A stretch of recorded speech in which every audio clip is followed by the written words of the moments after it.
And we've been talking about Black disciples in the Chicago area. Is it possible to continue your affiliation and even commit crimes when you move out of Chicago if you're in a different city or if a different area? Yes, ma'am. Do you see crimes occurring as part of your investigations that are not in Chicago by Black disciples? Yes. Wall Street gangs from Chicago. And were you and other members of the Chicago Police Department aware of some of the movement of this particular group we've been talking about here down to the Atlanta area? Yes, ma'am. Is armed robbery or the commission of a robbery and shooting, potentially and related to that armed robbery, something that is closely linked to criminal street gang activity, specifically with the Black disciples? Yes, ma'am. And why do you say that? They do it out of beefs on social media. I mean, the robbery is a gain, some monetary gain, some sort of carjacking gang, and then the aggravated battery, that's what we call with the firearm in Chicago. That is just part of the war. They shoot back and forth at each other constantly. And when I talked to you about the concept of loyalty, one of the things you said is that's one of the 3 L's we talked about. If I tell you that one member of the gang or one person that you're riding with or associated with through the criminal street gang context is shot at or shooting, is it uncommon or is it something you see in your investigations for other Just sounding goofy as hell. Yes. And why is that? You're being loyal to him. You're there to protect each other during your whatever criminal act you're committing.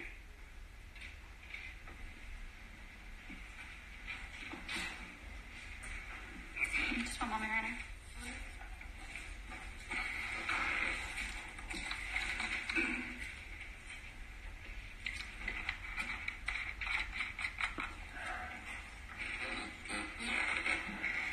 Those are all my questions. Any reader. Welcome to the South, Detective Kilroy. How are you, sir? Manny Aurora. Do you know anything about this shooting from February of 2019? Just what they filled me in on. Okay. Did you provide any type of information about this crime? The only thing you know is what they told you, correct? Correct. So you don't know if this is in furtherance of gang activity, gang-related, or some guy just robbing somebody and shooting up the place, right? That's correct. Okay. Mr. Weatherspoon, he's a Chicago person. I'm sure you're familiar with him in custody. Is he a gang member? I can't find any documentation. I never met him, so I wouldn't be able to tell you yes or no. Okay. He's not documented in the Chicago Police Department's database. With regards to the database, you said Mr. Banks is documented. When was he documented in that database? I'd have to go back and look at the pictures. No, I know one was back in November of 2014. And you said, did he self-identify, or did somebody else tell you he was a gang member? Someone else told me, but through social media and all that, that's how we kind of... Okay. So when he's in the database, it's not that he self-identified or did any other crimes like we've talked about. It's because somebody anonymously or whatever told you all through social media that he could be a gang member. Is that correct? No, you put together all the circumstances and you kind of figure it out. I mean, it's not just you're hanging out with Johnny, so you're something. You got it's the conglomeration of the whole. It's more than just that's it. You understand? So I'm sure here, what all is it that put him in the database besides the social media? He probably admitted to someone back in the day. I'm not aware that he was self-admitted to being a Black disciple from that faction. Okay. So when you say self-admitted, he would have admitted to a law enforcement officer or somebody that he's... Yes, sir. Okay. So while we're presuming that he may have self-admitted, the one tangible piece of evidence that we know is through social media, Cuddy. he's been... Whoever provided you that social media link or whatever, that's the most... Man, y'all need to goddamn it listen to this man. This man, goddamn it. And who he associates with. This man, goddamn it, got DJ Academic info. And you know he's from Inglewood, correct? Yes. And pardon the French, but it's like one of the shittiest parts of Chicago, right? Probably the worst. Yeah, and it's the most dangerous. It's right up there, yes, sir. Okay. With regards to the database, did you guys have to clean it up when Joe Ferguson, the Chicago IG, found so many errors in the Chicago database that evidence wasn't being admitted anymore at trials? That's out of my realm. That's like higher up. It's out of my pay grade, sir. I don't know. They haven't done anything that I know of. Okay. I know they took a little thing out of like association. That's about it. That's all they've taken out. So they've taken out association. Yes. So now we're left with... Man, they got them in Lav and Georgia trying to... And then Man. Correct. Social media, watching with my own eyes, yeah. This motherfucking nigga right here, he got all his motherfucking facts from goddamn it DJ Academic page and trying to take it in the courtroom like he knows the fuck he talking about. You know, people will tell you who other gang members are. Are these gang people that are trying to get out of life, so they're ratting on all their friends, or what are we talking about? Different things. Proffers. Just casual conversation with people. Okay. He red as fuck telling all this fuck said shit. Life and all that stuff that you mentioned. Well, yeah, you see that. Even when my example was that is you see the older men in their 50s and 60s, and they, you know, were in the Woodlawn neighborhood. They still claim Black Peastone, but they quit being it because it was turned to El Rukin, but they want to be Black Peastone. I see that myself firsthand. So it goes up until not. Hey, Lil Vulture, go on hit on with all that bad energy, bro. And you know Mr. Banks left Chicago years ago and moved to Atlanta, correct? I haven't seen him since, 2015 or so, yes, sir. Okay.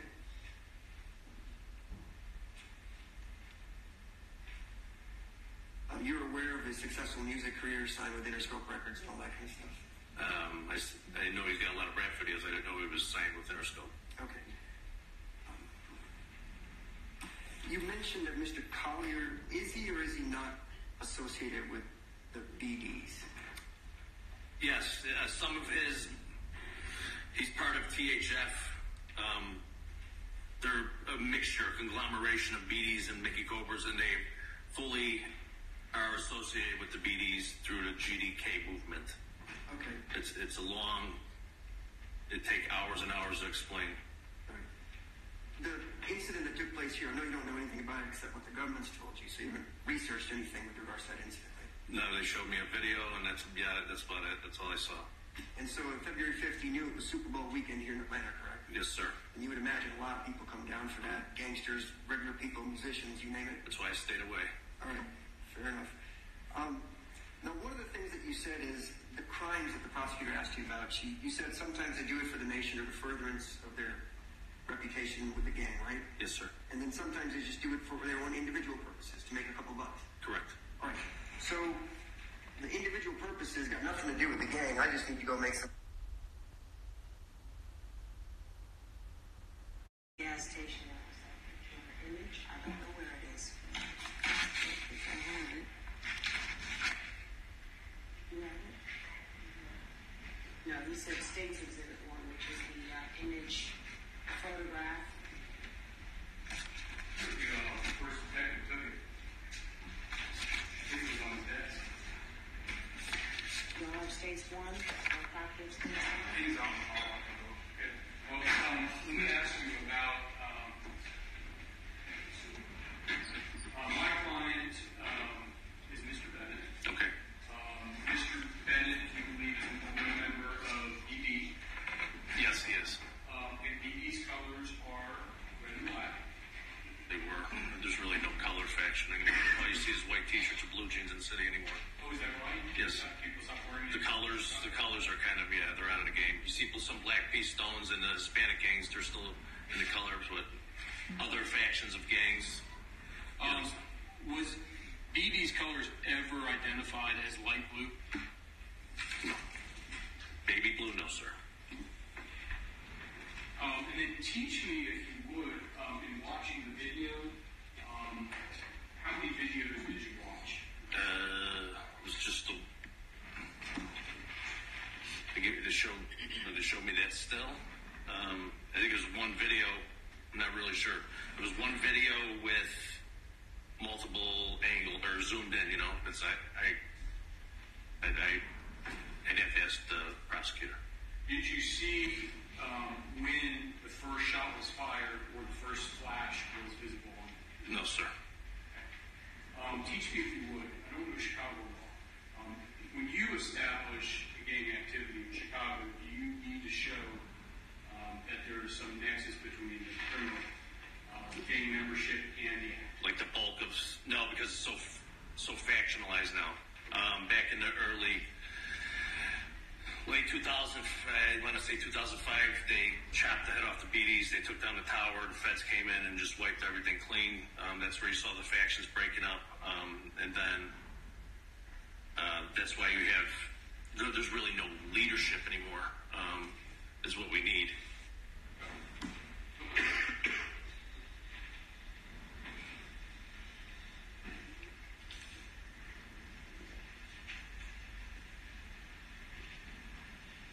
I appreciate you coming down. Thank you. You're welcome.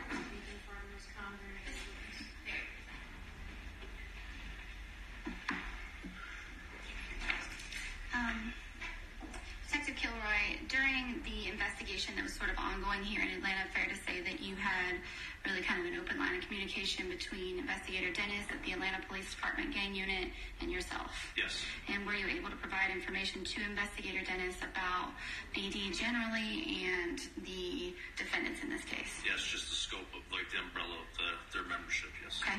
And were you able to provide information on whether or not both of these individuals were documented? Yes.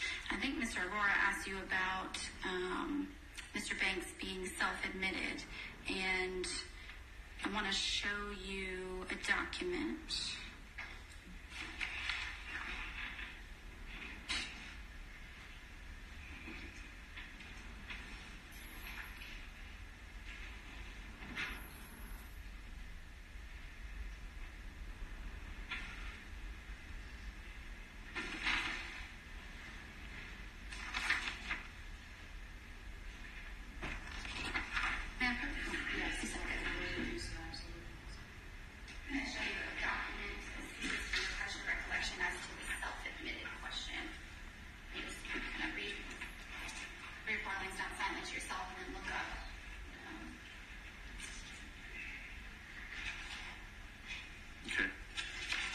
Recollection as to whether or not Mr. Banks was in fact self-admitted. Yes, to this particular officer. Yes, ma'am.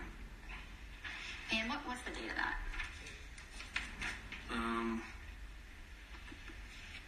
January 13th, 2015.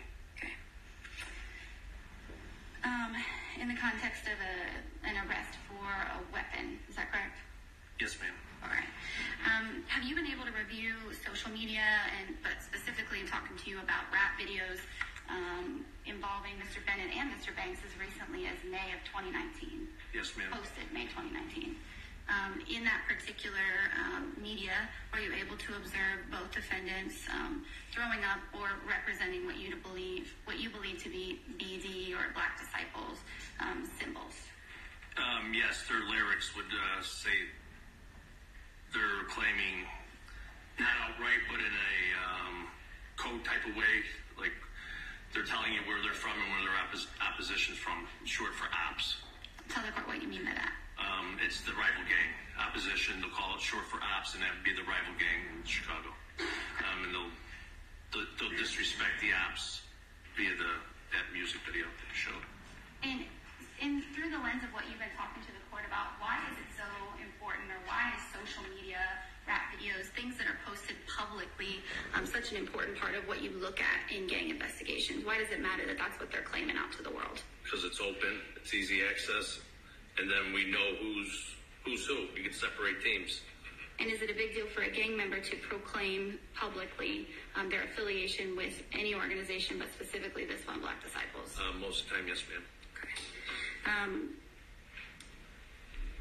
Doing something together, so in concert, when you have members that are documented associates of each other through the context of this criminal street gang organization we've been talking about, is that significant to you in an investigation about gang activity, that they're affiliating with these people and that they're acting together while you know these people are in fact documented members of this criminal street gang? Yes, it's easier for us to keep an eye on certain people, certain factions, I should say, to know who's enemies of who and who's friends with who, so we can sort everything out easier on our scope. Just get a little insight into it. And when you say who's enemies of who, why does that matter? Because that's where determine who shot who. There's so many shootings in Chicago, murders, as you know. It's easier to, they come over, someone in Parkway gets shot, you kind of get an idea, it's probably someone from Jarwood that did it. So it's easier to, tell who's who by who's getting shot where, when, and how. That it helps the investigation along. Okay. I talked to you on direct about being aware of the movement of this group from the Chicago area down here to the Atlanta area, and I think you testified that the Chicago Police Department was aware of that. As a result of that, did the Chicago Police Department in fact reach out to the Atlanta Police Department about that movement? Yes, there was an email sent in 2016. Why? Just like an FYI, here they come. Here's what they're involved in here. If you see that activity, contact us. We'll try to assist you. All right. Those are all my questions, John. All right.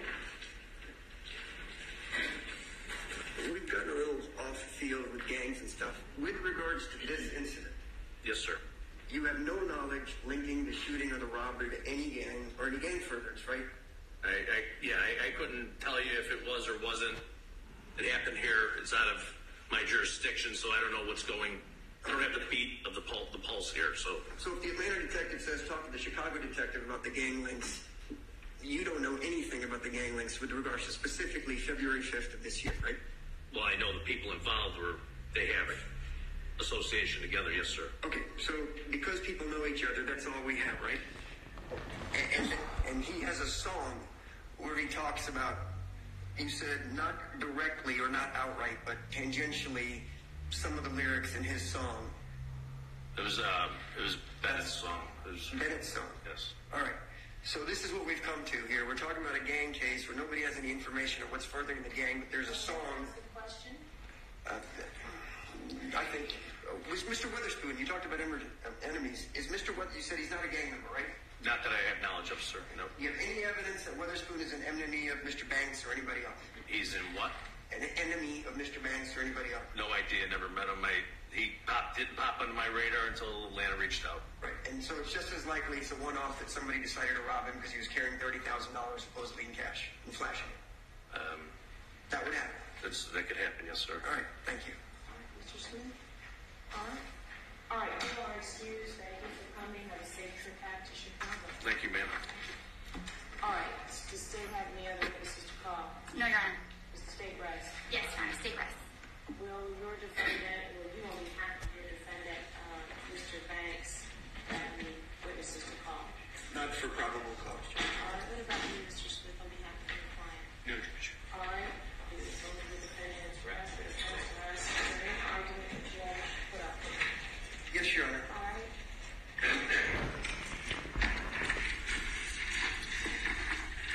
Well, I think we talked about this last time, and so the primary issue that's a sticking point here is this gang activity warrant. It says, Mr.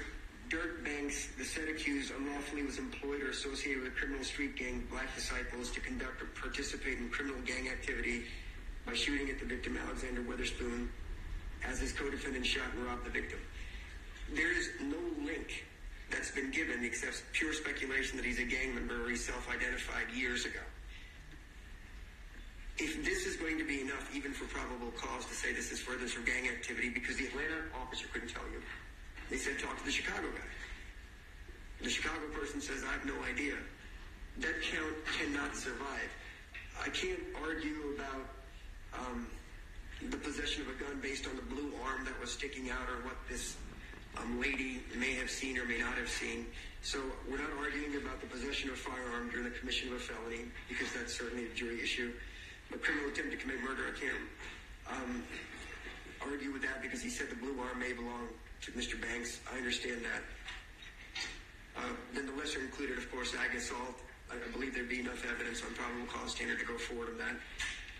But I will point out that the possession of a firearm by convicted felon doesn't stand here, Your Honor. If I could submit exhibits 2 and 3. What had happened is when he was convicted of a gun count, the Federal Circuit, the 7th Circuit up there, found that statute unconstitutional some years back. And he just never went around and got that taken care of. So what I've done is we've filed to have that prior conviction taken off. Well, Mark is signed by local counsel. Out there, it's got his entire criminal record attached to it. It explains why he's not a felon, because that was an error. He just never got around to getting it taken care of, because unfortunately my client doesn't understand the law and what happens in the Daily Report type magazines about constitutional interpretation of things, and that isn't going to stand. So based on what we've provided the court, I think we should find no probable cause on the possession by convicted felon and the gang charge. The other three, I think there's enough to get forward, and we'll have to deal with it at trial.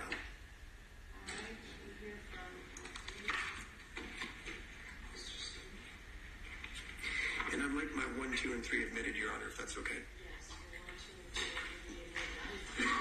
C2 and 3. They pass them up here. I can give you an extra copy if you want to keep it. Okay. Or either. Yeah, that way you can write on it or whatever you need.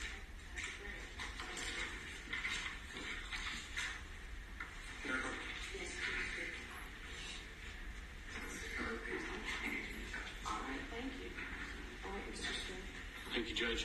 Judge, my ultimate goal is to get my client a bond. I think that if you were to find the probable cause exists only to bind this case over on aggravated assault, possession of a firearm by a convicted felon, then I can have a bond hearing. I think any day of the week in any other case, were it not for the celebrity status of these two individuals, then this would be an aggravated assault. And correct me if I'm wrong, but I think the facts and evidence show that everybody's together. They're a group traveling in a caravan. They pull up into the varsity parking lot, park, and then the driver begins to struggle or fight over something that he either wants to take or doesn't want taken from him. And then I think that the evidence supports what I'm about to tell you, and that is that my client's not even on the side of the vehicle when a gunshot rings out. And we know that the victim himself, Mr. Weatherspoon, has a semi-automatic weapon that we can presume is out and about. When he's running across the street, he drops it. There's two issues I'm going to take up with the court, if I can. On probable cause for gang activity, you do need to show a nexus. The case is Rodriguez versus the state, decided by the Supreme Court in 2009. You have to not only show gang activity, but you have to show that the illegal conduct was in furtherance of a gang purpose. A nexus is what the court described as Justice Carley that wrote the opinion. So I submit to the court, we asked on direct and on cross for the first detective from Atlanta to teach us why this activity was in furtherance of the gang conduct. And my client's not a party to the whole struggle over the back. There's no indication he aided, abetted, or assisted. I think it's the state, and I know the court knows its duty to find that the state has the burden to show that there was some coordinated effort before there became a struggle to steal, and there was not. So I don't know why the money is a component of gang activity, but there's certainly no furtherance. All it is a shooting. And I'm going to submit to the court, I think I know what happened. I figured it out in the last few hours. That there's a struggle at the side of the vehicle for a bag. Shots ring out when Mr. Weatherspoon pulls out his gun, and then my client runs around the corner and tries to protect third parties. And so we turn now to the attempted murder charge. The state has to prove that the intent was to kill. There was no intent to kill. I don't think even pulling from every different angle there was an intent to kill. It was an intent to stop a killing himself. I think that's what the facts and evidence support. So any other case would be an aggravated assault. I ask that you bind the case over on aggravated assault, possession of firearm by convicted felon. Thank you, Mr. Smith.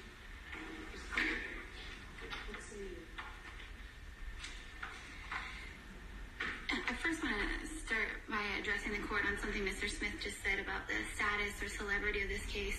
We are before this court on the charges that I'm asking the court to find probable cause on because of the facts and circumstances of what happened on February 5th, 2019 and nothing else.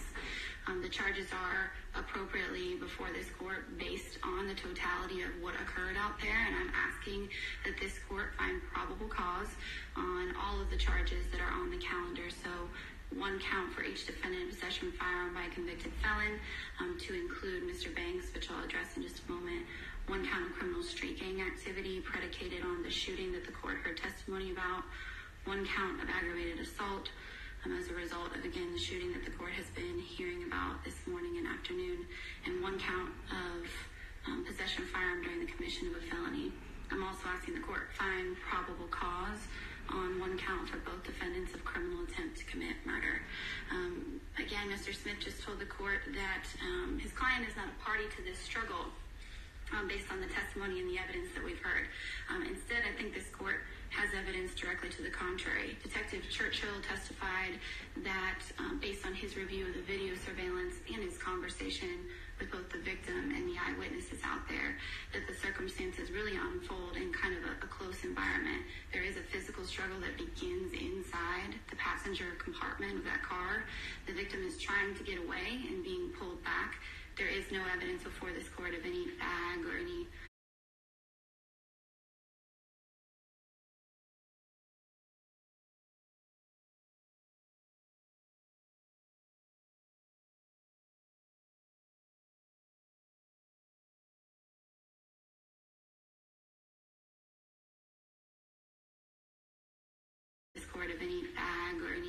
mystery item that's being pulled or brought over by the victim. Instead, this court has evidence that the victim was they were attempting to rob the victim inside the vehicle. There was an effort for the victim to get away, and instead, all 3 of the defendants that we've been discussing are a critical part of what happens afterwards, which is that they attempt to gun this man down. He's shot on the side of the vehicle, sustains a very serious wound, loses a significant amount of blood. Court heard testimony that he was struck in the femoral artery, and then as a result of that, he kind of collapses there at the club entrance outside of One Cigar Lounge. This court heard testimony that Mr. Banks and Mr. Bennett are active shooters on that scene. They are not just in a vehicle, they are not unaware of what's going on, but instead they're both outside that car, at the rear of the car as the fight's going on. Mr. Banks there with the gun, Mr. Bennett there with the gun, and then instead of pulling off, Mr. Banks pulls forward, extends his arm out the driver's side window of that car and fires multiple rounds in the direction of the victim. Mr. Bennett is on foot firing rounds again in the direction of the victim, which is, of course, more than enough evidence of the intent to murder, the intent to take a life. I'm asking that this court find probable cause on all of these counts for the commission of criminal street gang activity. This court heard from a detective from the Chicago Police Department, and I wanted the court to hear from this detective because it's the Chicago Police Department that originally documented these individuals, has knowledge about the way this organization works and the types of crimes associated with Black disciples. Because of that, this is absolutely criminal street gang activity, and it has appropriate nexus. I talked to Detective Kilroy specifically about armed robberies and why that's an important part of the types of crimes this gang does, because I submit to the court that what the court needs to determine is the predicate offense of the shooting, the membership in this crime, and is the crime itself the type of crime that this gang does. We're here at the probable cause standard. All 3 of these members are documented, and most importantly, they're all 3 there together with a critical role in this crime. As to Mr. Banks' felony conviction, I think Mr. Aurora provided the court documentation on a 2011 conviction, 2011 CR. I think the number is 174720. The issue that he's talking about is an issue that was litigated in Illinois and decided on, but Mr. Banks has a 2013 conviction. It's 2013 CR 125990. That is the conviction that I asked Detective Churchill about. That is a good felony conviction. He entered the plea in August of 2014, and that's the evidence that's before the court. I'm asking that you find probable cause on all counts that are before you now. Thank you. Can I respond to you? Sure. Just look at the warrant. They have the wrong case number. It's 11CR1747201. It's the 2011 case that they put in your warrant that they presented to you. He's not a felon on that. And the other problem they're going to have on the 2013 case, which is in the brief, is if he's not a felon in 2011, the 2013 possession by felon goes away. So we have two things going simultaneously in the Chicago courts that is going to end up being an issue for them. But for right now, if we want to limit it to probable cause findings, let's look at the warrant. That count can't stand. They'll direct indict it anyway, but at least at this point it can't stand based on the allegations that are presented, and the court knows very well that the 2013 one's going to go away as well. And there's nothing else linking him to this. Your Honor even asked the question, what is the connection for the gang part of it? And nobody's given it to you. They told you the Chicago guy would clear it up. Every gang... Okay.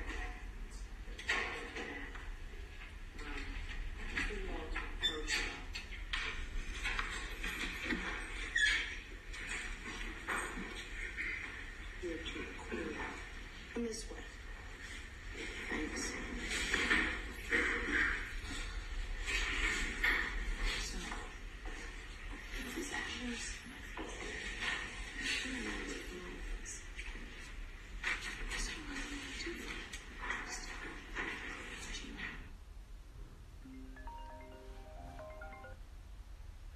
Hello.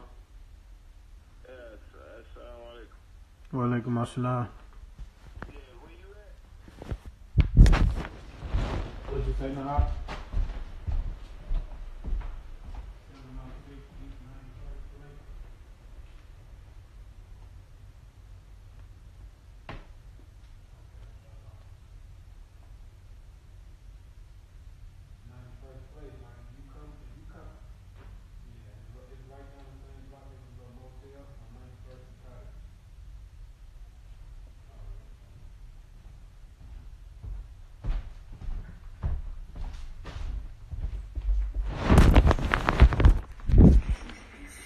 with respect to what I haven't read yet.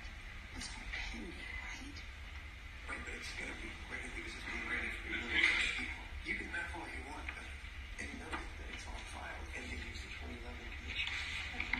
At the point that that's handled, though, then you have something solid, and then you can force the state. Next Thursday. I was thinking we're arguing for We're not doing that. Yeah, so I'm just, as it relates to your, and I haven't read it yet, but what I did catch from it is that it's pending, because your client wasn't astute enough, blah, blah, to be agreed to, so I get that, but it's not happened yet, even though apparently it's imminently going to happen. Okay, that's one thing I want to talk about.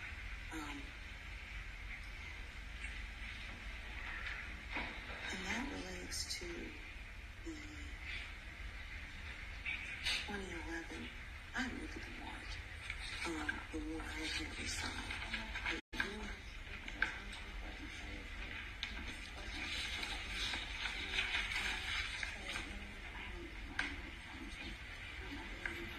Right. About the other ones.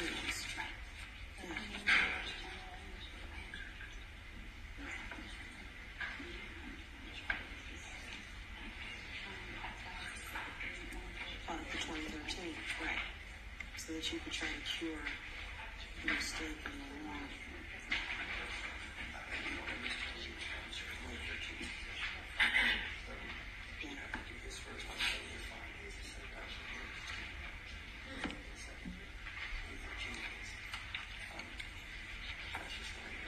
Technically, is it right now? Yes. Okay. I don't know if you all know, I'm going to find probable cause on all of the charges, but I think that you may have a problem if there's reason beyond a reasonable doubt and stuff. So I don't know. Yeah, you're going to have an uphill battle on that unless you get some more. But I think you've made your threshold on everything. You can take your clients first. How do you do the better or the bad news? Huh?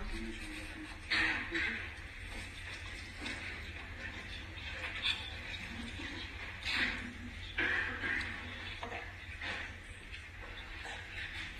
All right.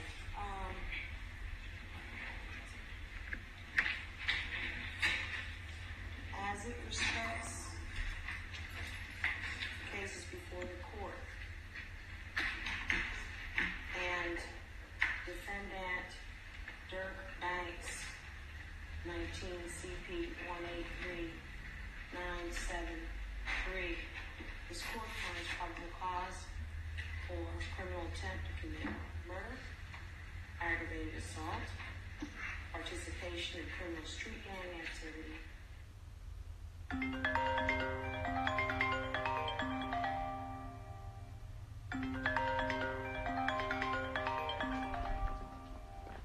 possession of a firearm during the commission of a felony, and possession of a firearm by a convicted felon.